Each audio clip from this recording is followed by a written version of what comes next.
ನಾನು 35 ವರ್ಷದ ವಿಧವೆಯಲ್ಲ. ನನ್ನ ಗಂಡನ ಮರಣದ ನಂತರ ನಾನು ಒಬ್ಬಂಟಿಯಾಗಿ 35 ವರ್ಷದ ರಾತ್ರಿಗಳನ್ನು ಕಳೆದೆ. ಒಂದು ರಾತ್ರಿ 40 ವರ್ಷದ ಇಬ್ಬರು ಕಳ್ಳರು ನನ್ನ ಮನೆಗೆ ನುಗ್ಗಿದರು.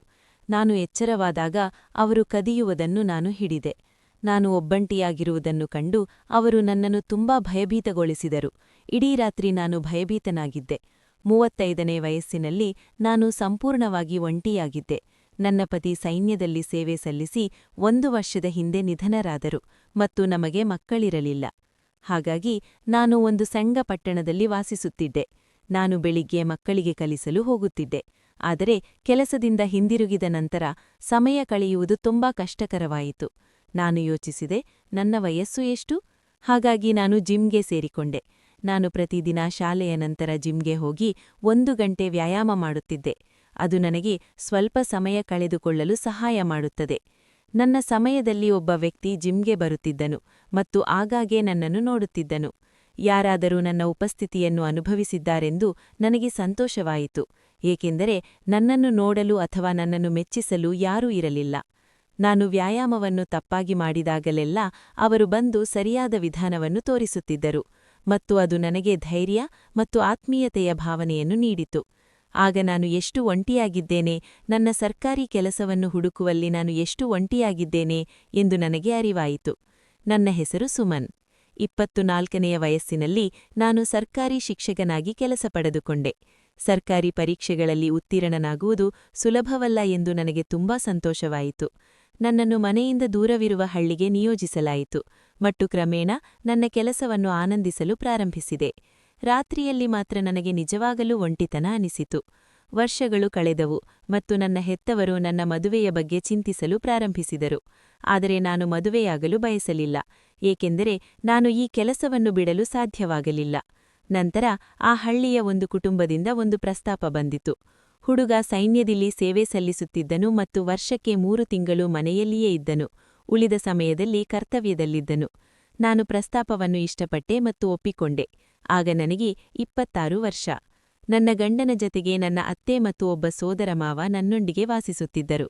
ನನ್ನ ಸೋದರಮಾವ ತನ್ನ ತಂದೆಯೊಂದಿಗೆ ತೋಟವನ್ನು ನಿರ್ವಹಿಸುತ್ತಿದ್ದರು. ನನ್ನ ಗಂಡ ತನ್ನ ಕೆಲಸದಿಂದ ಹಣ ಕಳುಹಿಸಿ ವರ್ಷದಲ್ಲಿ 3 ತಿಂಗಳು ಮನೆಯಲ್ಲಿಯೇ ಇರುತ್ತಿದ್ದ. ಮದುವೆಯ ನಂತರ 15 ದಿನಗಳ ಕಾಲ ಅವನು ನನ್ನ ಜೊತೆಯೇ ಇರುತ್ತಿದ್ದ. ನಂತರ ಅವನು ಕರ್ತವ್ಯಕ್ಕೆ ಹೋಗಬೇಕಾಯಿತು. ನಾನು ಅವನನ್ನು ತುಂಬಾ ಮಿಸ್ ಮಾಡಿಕೊಳ್ಳುತ್ತಿದ್ದೆ ಮತ್ತು ರಾತ್ರಿಯಲ್ಲಿ ಒಂಟಿತನ ಅನುಭವಿಸುತ್ತಿದ್ದೆ. ನಾನು ಅವನೊಂದಿಗೆ ಫೋನ್ನಲ್ಲಿ ಮಾತ್ರ ಮಾತನಾಡಲು ಸಾಧ್ಯವಾಯಿತು. ನನ್ನ ಅಳಿಯ ಕೆಲವೊಮ್ಮೆ ನನ್ನ ಕೋಣೆಗೆ ಬಂದು ನನ್ನ ಕ್ಷೇಮವನ್ನು ಕೇಳುತ್ತಿದ್ದನು. ಅವನು ನನ್ನ ವಯಸ್ಸಿನವನಾಗಿದ್ದನು ಮತ್ತು ಅವನೊಂದಿಗೆ ಮಾತನಾಡುವ ಮೂಲಕ ನನಗೆ ಉತ್ತಮ ಭಾವನೆ ಮೂಡಿಸುತ್ತಿದ್ದನು. ನನ್ನ ಅತ್ತೆ ನನ್ನ ಕೋಣೆಗೆ ಬರುವುದನ್ನು ಇಷ್ಟಪಡಲಿಲ್ಲ, ಆದ್ದರಿಂದ ಅವಳು ನನ್ನನ್ನು ಕೆಣಕುತ್ತಿದ್ದಳು. ಆದರೆ ನನಗೆ ಏನೂ ತಪ್ಪಾಗಿರಲಿಲ್ಲ. ನಾನು ಅವನನ್ನು ಕುಟುಂಬದ ಸದಸ್ಯನಂತೆ ನಡೆಸಿಕೊಂಡೆ. 6 ತಿಂಗಳ ನಂತರ ನನ್ನ ಗಂಡ ಮನೆಗೆ ಬಂದಾಗ ನನ್ನ ಅತ್ತೆ ಅವನ ಕಿವಿಗಳಿಗೆ ವಿಷ ಹಾಕಿದಳು. ನನ್ನ ಗಂಡ ನನ್ನ ಮೇಲೆ ಕೋಪಗೊಂಡರು. ನಮ್ಮ ನಡುವೆ ಯಾವುದೇ ತಪ್ಪಿಲ್ಲ ಎಂದು ನಾನು ವಿವರಿಸಿದೆ. ಆದರೆ ಅವನು ಇನ್ನೂ ನನ್ನ ಅಳಿಯನನ್ನು ಮದುವೆ ಮಾಡಿಸಿದನು. ನನ್ನ ಅಳಿಯ ತನ್ನ ಹೆಂಡತಿಯೊಂದಿಗೆ ಕಾರ್ಯನಿರತನಾದನು ಮತ್ತು ನಾನು ಮತ್ತೆ ಒಂಟಿಯಾಗಿದ್ದೆ. ನಂತರ ನಾನು ಸಮಯ ಕಳೆಯಲು ಮಕ್ಕಳಿಗೆ ಪಾಠ ಹೇಳಲು ಪ್ರಾರಂಭಿಸಿದೆ. ನನ್ನ ಮದುವೆಯಾಗಿ 8 ವರ್ಷಗಳು ಕಳೆದಿವೆ, ಆದರೆ ನಾನು ತಾಯಿಯಾಗಲು ಸಾಧ್ಯವಾಗಲಿಲ್ಲ ಮತ್ತು ಇದರಿಂದಾಗಿ ನಾನು ಬಹಳಷ್ಟು ಮೂದಲಿಕೆಗಳನ್ನು ಎದುರಿಸಬೇಕಾಯಿತು. ನನ್ನ ಅತ್ತಿಗೆಗೆ 2 ಮಕ್ಕಳಿದ್ದರು ಮತ್ತು ನನ್ನ ಮಡಿಲು ಖಾಲಿಯಾಗಿತ್ತು. ನನ್ನ ಅತ್ತೆ ಪ್ರತಿ ವಿಷಯಕ್ಕೂ ನನ್ನನ್ನು ಅವಮಾನಿಸುತ್ತಿದ್ದರು ಮತ್ತು ನನ್ನ ಅತ್ತಿಗೆ ಕೂಡ ನನ್ನ ಬಗ್ಗೆ ಅಸೂಯಪಡುತ್ತಿದ್ದರು. ಮತ್ತು ಒಂದು ದಿನ ಸೈನಿಕರು ನಮ್ಮ ಮನೆಗೆ ಬಂದರು. ಅವರು ನನ್ನ ಗಂಡನ ಮೃತದೇಹವನ್ನು ತಮ್ಮೊಂದಿಗೆ ತಂದರು. ನನ್ನ ಗಂಡನ ಸಾವಿನ ದುಃಖದಿಂದ ನಾನು ಚೇತರಿಸಿಕೊಳ್ಳುವ ಮೊದಲೇ ನನ್ನ ಅತ್ತೆಯಂದಿರು ನನ್ನನ್ನು ಮನೆಯಿಂದ ಹೊರಗೆ ತಳ್ಳಿದರು. ನನ್ನ ಅತ್ತಿಗೆ ಈಗಾಗಲೇ ನನ್ನ ಮೇಲೆ ಅಸೂಯೆಪಟ್ಟಿದ್ದರು, ಏಕೆಂದರೆ ನಾನು ಮದುವೆಗೆ ಮೊದಲು ನನ್ನ ಅತ್ತಿಗೆಗೆ ತುಂಬಾ ಹತ್ತಿರವಾಗಿದ್ದೆ. ಹಾಗಾಗಿ ನನ್ನ ಅತ್ತಿಗೆ ಸ್ಪಷ್ಟವಾಗಿ ಹೇಳಿದಳು, ಈ ವಿಧವೆ ಮನೆಯಲ್ಲಿದ್ದರೆ ನಾನು ಹೊರಟು ಹೋಗುವೆನು ಎಂದು. ನನ್ನ ಅತ್ತೆ ರುಳಿದನ್ನು ಪೂರ್ಣಗೊಳಿಸಿದರು. ನನ್ನ ಮಾವ ಮತ್ತು ಸೋದರ ಮಾವ ನನಗೆ ಬೆಂಬಲ ನೀಡಲು ಪ್ರಯತ್ನಿಸಿದರೂ ಅವರಲ್ಲಿ ಯಾರೂ ಅವರ ಮಾತನ್ನು ಕೇಳಲಿಲ್ಲ. ಅದರ ನಂತರ ನನಗೆ ಆ ಹಳ್ಳಿಯಿಂದ ಒಂದು ಸಣ್ಣ ಪಟ್ಟಣಕ್ಕೆ ವರ್ಗಾವಣೆ ಸಿಕ್ಕಿತು ಮತ್ತು 1 ವರ್ಷ ಒಂಟಿಯಾಗಿ ವಾಸಿಸುತ್ತಿದ್ದೆ. ಈ ಕಾರಣಕ್ಕಾಗಿ ನಾನು ಜಿಮ್ಗೆ ಸೇರಿಕೊಂಡೆ. ಹಾಗಾಗಿ ನಾನು ಕೆಲವು ಜನರನ್ನು ಭೇಟಿಯಾಗಲು ಸಾಧ್ಯವಾಯಿತು. ಅಷ್ಟರಲ್ಲಿ ಶಾಲಾ ರಜಾದಿನಗಳು ಬಂದವು. ಹಾಗಾಗಿ ನಾನು ನನ್ನ ಸಹೋದರ ಮತ್ತು ಅತ್ತಿಗೆಯ ಮನೆಗೆ ಹೋಗಲು ನಿರ್ಧರಿಸಿದೆ. ನನ್ನ ಹೆತ್ತವರು ನಿಧನರಾದರು.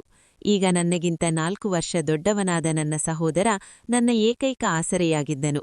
ನಾನು ರೈಲು ಹಿಡಿಯಲು ಹೋದಾಗ ಪ್ರಯಾಣ ದೀರ್ಘವಾಗಿತ್ತು ಮತ್ತು ನಾನು ಒಬ್ಬಂಟಿಯಾಗಿ ಹೋಗಲು ಹೆದರಿದ್ದೆ. ಅವಷ್ಟಕ್ಕೆ 40 ವರ್ಷದ ಒಬ್ಬ ವ್ಯಕ್ತಿ ನನ್ನ ಪಕ್ಕದ ಸೀಟಿನಲ್ಲಿ ಕುಳಿತು ನಿರಂತರವಾಗಿ ನನ್ನನ್ನು ನೋಡುತ್ತಿದ್ದನು. ನನ್ನಲ್ಲಿ ನೀರು ಖಾಲಿಯಾಗಿತ್ತು, ಹಾಗಾಗಿ ನಾನು ಮುಂದಿನ ನಿಲ್ದಾಣದಲ್ಲಿ ಅದನ್ನು ತುಂಬಿಸಲು ನಿರ್ಧರಿಸಿದೆ. ನಂತರ ಆ ವ್ಯಕ್ತಿ ನನ್ನ ಬಾಟಲಿಯನ್ನು ತೆರೆದುಕೊಂಡು ಅದನ್ನು ಮತ್ತೆ ತುಂಬಿಸುವೆನು ಎಂದು ಹೇಳಿ ಬೇಗನೆ ಹೊರಟು ಹೋದನು. ಅವನ ಕಾರ್ಯಗಳು ನನ್ನನ್ನು ಸ್ವಲ್ಪ ಹೆದರಿಸಿದವು. ಆದರೆ ರೈಲು ಹೊರಡುವ ಮುನ್ನ ಅವನು ಹಿಂದಿರುಗಿ ಬಾಟಲಿಯುಂಡಿಗೆ ಸ್ವಲ್ಪ ಆಹಾರವನ್ನು ತಂದನು.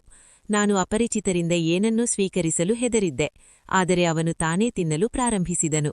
ಹಾಗಾಗಿ ನಾನು ತುಂಬಾ ಹಸಿದಿದ್ದರಿಂದ ನಾನು ಸ್ವಲ್ಪ ತಿಂದೆ. ಆ ರಾತ್ರಿ ಮಲಗುವ ಸಮಯ ಬಂದಾಗ ನನ್ನ ಸೀಟು ಮೇಲಿನ ಮಹಡಿಯಲ್ಲಿತ್ತು. ಆ ವ್ಯಕ್ತಿ ಹೇಳಿದನು, ನೀನು ಕೆಳಗೆ ಮಲಗಬಹುದು, ನಾನು ಮೇಲಿನ ಮಹಡಿಗೆ ಹೋಗುವೆನು. ಇದು ನನಗೆ ಸ್ವಲ್ಪ ಸಮಾಧಾನ ತಂದಿತು. ಅಪರಿಚಿತನೊಬ್ಬನು ನನಗೆ ಇಷ್ಟೊಂದು ಸಹಾಯ ಮಾಡುತ್ತಿದ್ದಾನೆ ಎಂದು ನನಗೆ ಅರ್ಥವಾಗಲಿಲ್ಲ. ಆದರೆ ಎಲ್ಲೋ ಒಂದು ಕಡೆ ಮಾನವೀಯತೆ ಇನ್ನೂ ಅಸ್ತಿತ್ವದಲ್ಲಿದೆ ಎಂದು ನನಗೆ ಅನಿಸಿತು. ಮರುದಿನ ನಾನು ನನ್ನ ಸಹೋದರ ಮತ್ತು ಅತ್ತಿಗೆಯ ಮನೆಗೆ ಬಂದಾಗ ಅವರ ನಡವಳಿಕೆ ವಿಭಿನ್ನವಾಗಿ ಕಾಣಿಸಿತು. ನಾನು ವಿಧವೆಯಾಗಿದ್ದನು ಮತ್ತು ಅವರು ನನ್ನ ಮಕ್ಕಳನ್ನು ಆಗಾಗ್ಗೆ ನನ್ನನ್ನು ಭೇಟಿ ಮಾಡಲು ಬಿಡದಿದ್ದರಿಂದ ನನ್ನ ಆಗಮನದಿಂದ ಅವಳಿಗೆ ತೊಂದರೆಯಾಗಿರಲಿಲ್ಲ ಎಂದು ನನ್ನ ಅತ್ತಿಗೆಯ ಮಾತುಗಳಿಂದ ಸ್ಪಷ್ಟವಾಯಿತು. ಒಂದು ದಿನ ಮಕ್ಕಳು ನನ್ನ ಉಪಸ್ಥಿತಿಯಿಂದಾಗಿ ಅಭ್ಯಾಸ ಮಾಡಲು ಸಾಧ್ಯವಾಗಲಿಲ್ಲ ಮತ್ತು ದಿನವಿಡೀ ನನ್ನೊಂದಿಗೆ ಕಾರ್ಯನಿರತರಾಗಿದ್ದರು ಎಂದು ನನ್ನ ಅತ್ತಿಗೆ ಸ್ಪಷ್ಟವಾಗಿ ಹೇಳಿದಳು. ನಂತರ ಒಂದು ದಿನ ನನ್ನ ಸಹೋದರ ಮತ್ತು ಅತ್ತಿಗೆ ಇಬ್ಬರೂ ನನ್ನನ್ನು ನೋಡಿಕೊಳ್ಳಲು ಹೇಳಿದರು. ನನ್ನ ಪೋಷಕರು ಹೋಗಿದ್ದರು. ನಾನು ಕೆಲವು ದಿನಗಳವರೆಗೆ ಮಾತ್ರ ಬಂದಿದ್ದೆ. ಆದರೆ ಅವನ ವರ್ತನೆ ನನಗೆ ತುಂಬಾ ನೋವುಂಟು ಮಾಡಿತು. ನನ್ನ ಎಲ್ಲಾ ಕೆಲಸಗಳನ್ನು ನಾನೇ ಮಾಡುತ್ತಿದ್ದೆ ಮತ್ತು ಯಾರಿಗೂ ಹೊರೆಯಾಗಿರಲಿಲ್ಲ.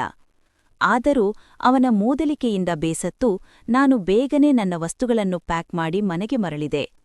ಒಂದು ರಾತ್ರಿ ಮನೆಗೆ ಹಿಂದಿರುಗಿದ ನಂತರ ನಾನು ಮಲಗಿದ್ದಾಗ ಒಳಗಿನಿಂದ ಶಬ್ದಗಳು ಬರುತ್ತಿದ್ದವು.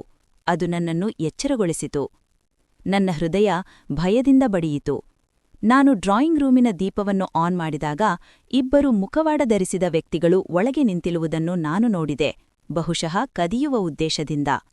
ನನಗೆ ಗಾಬರಿಯಾಯಿತು ಮತ್ತು ಏನು ಮಾಡಬೇಕೆಂದು ತಿಳಿಯಲಿಲ್ಲ. ನಂತರ ಅವರಿಬ್ಬರೂ ನನ್ನ ಬಳಿಗೆ ಬಂದು ಶಾಂತವಾಗಿರಲು ನನಗೆ ಸನ್ನೆ ಮಾಡಿದರು. ವಾತಾವರಣ ತುಂಬಾ ಭಯಾನಕವಾಗಿತ್ತು. ಆದರೆ ಸ್ವಲ್ಪ ಸಮಯದ ನಂತರ ಅವರು ತಮ್ಮ ಮುಖವಾಡಗಳನ್ನು ತೆಗೆದರು ಮತ್ತು ನಾನು ಆಶ್ಚರ್ಯಚಕಿತನಾದೆ. ಒಬ್ಬರು ನಾನು ಜಿಮ್ನಲ್ಲಿ ನೋಡಿದ ಅದೇ ವ್ಯಕ್ತಿ ಮತ್ತು ಇನ್ನೊಬ್ಬರು ನಾನು ರೈಲಿನಲ್ಲಿ ಭೇಟಿಯಾದ ಅದೇ ವ್ಯಕ್ತಿ. ಇದೆಲ್ಲದರ ಬಗ್ಗೆ ನನಗೆ ಅರ್ಥವಾಗಲಿಲ್ಲ. ನಾನು ಏನನ್ನು ಕೇಳುವ ಮೊದಲು ಅವರು ನನ್ನ ಪತಿ ಕುಲದೀಪ್ ಅವರ ಹಳೆಯ ಸ್ನೇಹಿತರು ಮತ್ತು ಅವರು ಒಟ್ಟಿಗೆ ಸೈನ್ಯದಲ್ಲಿ ಸೇವೆ ಸಲ್ಲಿಸಿದ್ದಾರೆ ಎಂದು ಹೇಳಿದರು. ಅವರು ಒಂದು ಪ್ರಮುಖ ಕಾರಣಕ್ಕಾಗಿ ಬಂದಿದ್ದಾರೆ ಮತ್ತು ನಾನು ಭಯಪಡಬಾರದು ಎಂದು ಅವರು ನನಗೆ ಹೇಳಿದರು. ಅವರ ತುಟಿಗಳಿಂದ ನನ್ನ ಗಂಡನ ಹೆಸರನ್ನು ಕೇಳಿದಾಗ ನನಗೆ ಸ್ವಲ್ಪ ಸಮಾಧಾನವಾಯಿತು. ಅವರು ಚಹಾ ಮಾಡಲು ಹೇಳಿದರು ಮತ್ತು ನಾನು ಅದನ್ನು ಮಾಡಲು ಅಡುಗೆ ಮನೆಗೆ ಹೋದೆ. ಬೆಳಗಿನ ಜಾವ ಸುಮಾರು 2 ಗಂಟೆಯಾಗಿತ್ತು. ಅವರು ಸತ್ಯ ಹೇಳುತ್ತಿದ್ದಾರೋ ಅಥವಾ ಸುಳ್ಳು ಹೇಳುತ್ತಿದ್ದಾರೋ ಎಂದು ಯೋಚಿಸುತ್ತಾ ನನ್ನ ಮನಸ್ಸಿನಲ್ಲಿ ಆಲೋಚಿಸುತ್ತಲೇ ಇತ್ತು. ನಾನು ಭಯದಿಂದ ನಡುಗುತ್ತಿದ್ದೆ. ಅವರು ರಾತ್ರಿ ತಡವಾಗಿ ನನ್ನ ಮನೆಗೆ ಏಕೆ ಬಂದರು ಎಂದು ಆಶ್ಚರ್ಯಪಡುತ್ತಿದ್ದೆ. ನಾನು ಚಹಾ ಮಾಡಿ ಕೋಣೆಗೆ ಹಿಂತಿರುಗಿದಾಗ ಅವರಿಬ್ಬರೂ ಸದ್ದಿಲ್ಲದೆ ಕುಳಿತಿದ್ದರು. ಅವರು ಚಹಾ ಕುಡಿದು ನಂತರ ಹೇಳಿದರು, ನಿಮ್ಮ ಪತಿ ಹೋಗುವ ಮೊದಲು ಅವರು ಯಾವಾಗಲೂ ನಿಮ್ಮನ್ನು ನೋಡಿಕೊಳ್ಳುವುದಾಗಿ ನಮ್ಮಿಂದ ಭರವಸೆ ಪಡೆದರು. ಅವರು ನಿಮ್ಮನ್ನು ತುಂಬಾ ಪ್ರೀತಿಸುತ್ತಿದ್ದರು ಮತ್ತು ಯಾವಾಗಲೂ ನಿಮ್ಮ ಬಗ್ಗೆ ಮಾತನಾಡುತ್ತಿದ್ದರು. ಕುಲದೀಪ್ ಅವರ ಕೊನೆಯ ಆಸೆ ಅವರು ಹಿಂತಿರುಗದಿದ್ದರೆ ನಾವು ನಿಮ್ಮನ್ನು ನೋಡಿಕೊಳ್ಳಬೇಕು ಎಂದು ಅವರು ನನಗೆ ಹೇಳಿದರು. ಇದನ್ನು ಕೇಳಿದಾಗ ನಾನು ತುಂಬಾ ಭಾವುಕನಾದೆ. ಆದರೆ ಅವರಿಬ್ಬರೂ ನನ್ನ ಜವಾಬ್ದಾರಿಯನ್ನು ಒಟ್ಟಿಗೆ ತೆಗೆದುಕೊಳ್ಳಲು ಬಯಸುತ್ತಾರೆ ಎಂದು ಹೇಳಿದಾಗ ನಾನು ಆಘಾತಕ್ಕೊಳಗಾಗಿದ್ದೆ. ಯಾರಾದರೂ ಇಷ್ಟು ಬೇಗ ಇಂತಹ ನಿರ್ಧಾರವನ್ನು ಹೇಗೆ ತೆಗೆದುಕೊಳ್ಳುತ್ತಾರೆ ಎಂದು ನಾನು ಅವರನ್ನು ಕೇಳಿದೆ. ಅವರು ನನ್ನ ಪತಿಗೆ ನೀಡಿದ ಭರವಸೆಯನ್ನು ಈಡೇರಿಸಲು ಬಯಸಿದ್ದರಿಂದ ಅವರು ಬಹಳ ಸಮಯದಿಂದ ಅದರ ಬಗ್ಗೆ ಯೋಚಿಸುತ್ತಿದ್ದರು ಎಂದು ಉತ್ತರಿಸಿದರು. ಏನು ಮಾಡಬೇಕೆಂದು ನನಗೆ ತೋಚಲಿಲ್ಲ. ಒಂದೆಡೆ ನನ್ನ ಅತ್ತೆ-ಮಾವ ನನ್ನನ್ನು ಹೊರಗೆಸೆದಿದ್ದರಿಂದ ಮತ್ತು ನನ್ನ ಸಹೋದರ ಮತ್ತು ಅತ್ತಿಗೆ ನನಗೆ ಬೆಂಬಲ ನೀಡದ ಕಾರಣ ನಾನು ಸಂಪೂರ್ಣವಾಗಿ ಒಂಟಿಯಾಗಿದ್ದೆ. ಈ ಪರಿಸ್ಥಿತಿಯಲ್ಲಿ ನಾನು ತುಂಬಾ ದುರ್ಬಲ ಮತ್ತು ಅಸಹಾಯಕ ಎಂದು ಭಾವಿಸಿದೆ. ನಾನು ಅವರನ್ನು ಏಕೆ ನಂಬಿದೆ ಮತ್ತು ಅವರ ಮಾತುಗಳಿಗೆ ಏಕೆ ಬಿದ್ದೆ ಎಂದು ನನಗೆ ತಿಳಿಯಲಿಲ್ಲ. ಆ ರಾತ್ರಿ ನಂತರ ನಾನು ಬೆಳಿಗ್ಗೆ ಎದ್ದಾಗ ಅವರಿಬ್ಬರೂ ಹೋಗಿದ್ದರು ಮತ್ತು ನನಗೆ ತುಂಬಾ ವಿಚಿತ್ರವೆನಿಸಿತು. ಏನಾದರೂ ತಪ್ಪಾಗಿದೆಯೇ ಎಂದು ನಾನು ಯೋಚಿಸಲು ಪ್ರಾರಂಭಿಸಿದೆ. ಆಗ ಬೀರು ತೆರೆದಿರುವುದನ್ನು ನಾನು ಗಮನಿಸಿದೆ. ಹತ್ತಿರ ಹೋಗಿ ನೋಡಿದಾಗ ಲಾಕರ್ ಕೂಡ ತೆರೆದಿತ್ತು. ನನ್ನ ಗಂಡ ವರ್ಷಗಳಿಂದ ನನಗೆ ಖರೀದಿಸಿದ್ದ ಎಲ್ಲಾ ಚಿನ್ನಾಭರಣಗಳು ಖಾಲಿಯಾಗಿದ್ದವು. ನನ್ನ ಕಣ್ಣಲ್ಲಿ ನೀರು ಬಂತು ಮತ್ತು ನನಗೆ ದ್ರೋಹ ಮಾಡಲಾಗಿದೆ ಎಂದು ನನಗೆ ಅರಿವಾಯಿತು. ಸ್ವಲ್ಪ ಸಮಯದ ನಂತರ ನನಗೆ ಕರೆ ಬಂತು. ನನ್ನ ಅತ್ತೆ ನನ್ನನ್ನು ಕೆಣಕಿದಂತೆ ಧ್ವನಿಸಿತು. ನೀನು ಯಾರನ್ನು ನಂಬಿದೀಯಾ ಎಂದು ನಿನಗೆ ಈಗ ತಿಳಿಯಿತ್ತು ಎಂದು. ಆಗ ನನಗೆ ಅರಿವಾಯಿತು, ನನ್ನ ಆಭರಣಗಳನ್ನು ಪಡೆಯಲು ಅವನು ಈ ಇಡೀ ಸಂಚು ರೂಪಿಸಿದ್ದಾನೆಂದು. ಇದು ನನಗೆ ದೊಡ್ಡ ಆಘಾತವಾಗಿತ್ತು. ಸುಮಾರು 6 ತಿಂಗಳ ನಂತರ ನನ್ನ ಬಾಗಿಲ ಘಂಟೆ ಬಾರಿಸಿತು. ನಾನು ಬಾಗಿಲು ತೆರೆದಾಗ ನನ್ನ ಸೋದಮಾವ ಅಲ್ಲಿ ನಿಂತಿದ್ದ. ಅವನು ನನ್ನ ಸಹಾಯದಿಂದ ಆಭರಣಗಳನ್ನು ತಂದಿದ್ದ. ಅವನ ತಾಯಿ ಮತ್ತು ಹೆಂಡತಿ ದುರಾಸೆಯಿಂದ ಈ ಸಂಚು ರೂಪಿಸಿದ್ದಾರೆ ಎಂದು ಅವನು ಹೇಳಿದ. ಆದರೆ ಈಗ ಅವರ ತಪ್ಪಿಗೆ ಅವರಿಗೆ ಶಿಕ್ಷೆಯಾಗಿದೆ. ಅವನು ತನ್ನ ಹೆಂಡತಿಯೊಂದಿಗಿನ ಸಂಬಂಧವನ್ನು ಕೊನೆಗೊಳಿಸಿದ್ದಾನೆ ಎಂದು ಮತ್ತು ನಾವು ಹೊಸ ಜೀವನವನ್ನು ಪ್ರಾರಂಭಿಸಬೇಕು ಎಂದು ಬಯಸಿದ್ದಾನೆ ಎಂದು ವಿವರಿಸಿದ. ಅವನು ಯಾವಾಗಲೂ ನನ್ನನ್ನು ಇಷ್ಟಪಡುತ್ತಿದ್ದನೆಂದು ಹೇಳಿದ. ಆದರೆ ಸಂಬಂಧಗಳ ಗಣಿತೆಯಿಂದಾಗಿ ಅವನು ಎಂದಿಗೂ ಏನನ್ನೂ ಹೇಳಲಿಲ್ಲ. ಈಗ ಪರಿಸ್ಥಿತಿಗಳು ಬದಲಾಗಿದೆ ಮತ್ತು ನಾವಿಬ್ಬರೂ ಒಂಟಿಯಾಗಿದ್ದೇವೆ. ಹಾಗಾಗಿ ಅವನು ನನಗೆ ಮದುವೆಯ ಪ್ರಸ್ತಾಪವನ್ನು ಮಾಡಿದ.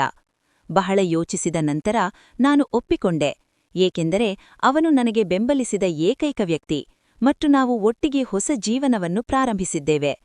ಸ್ನೇಹಿತರೆ, ನಿಮಗೆ ಈ ಕಥೆ ಇಷ್ಟವಾದರೆ ದಯವಿಟ್ಟು ಕಾಮೆಂಟ್ಗಳಲ್ಲಿ ನನಗೆ ತಿಳಿಸಿ ಮತ್ತು ನೀವು ನಮ್ಮ ಚಾನೆಲ್ಗೆ ಹೊಸಬರಾಗಿದ್ದರೆ